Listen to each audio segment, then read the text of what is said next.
Bonjour et bienvenue à bord de ce carcasse déguisé en Flix, pas flic, un Flickcast on pourrait presque dire. Occasion pour moi de le tester en grandeur nature, c'est-à-dire en live dans la nature, sans Wi-Fi, puisque tous les autres avaient été faits à partir d'un accès Wi-Fi.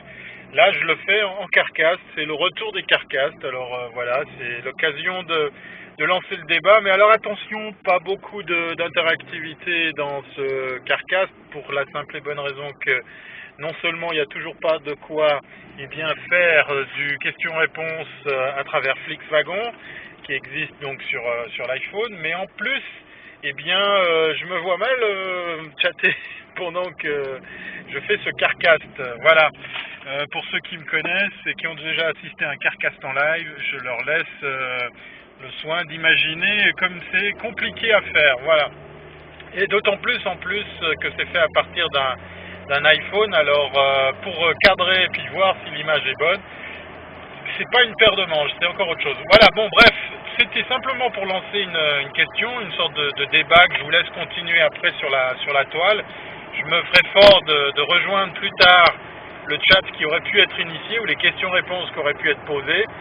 C'est tout simplement, est-ce que bloguer égale râler? Est-ce qu'un blogueur doit être un râleur? Parce que dans le cas précis, je pense que c'est aussi le cas pour vous. Vous êtes sûrement abonné à plein de flux RSS et vous voyez plein de vos collègues blogueurs poster toutes sortes de choses, de tweets et d'autres articles. Et très souvent, pour ma part, je vois passer des tweets ou des blogs, des articles de posts qui parlent de choses comme tout simplement de mécontentement, de râleurs, de râlerie, on va dire.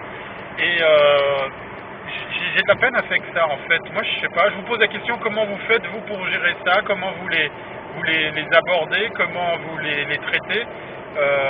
J'aime bien moi quand on parle d'un problème qu'on amène directement une solution, mais voir que des problèmes et puis avoir des flux RSS ou des tweets qui parlent que de problèmes, c'est juste un peu lourd, c'est juste un peu fatigant.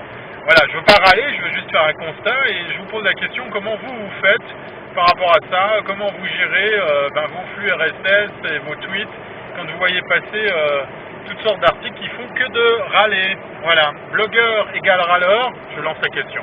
À bientôt si ce n'est pas avant et à très bientôt sur thierryweber.com en tout cas pour la suite, pour donner dans l'interactivité. Maintenant on va voir si tout ça a fonctionné.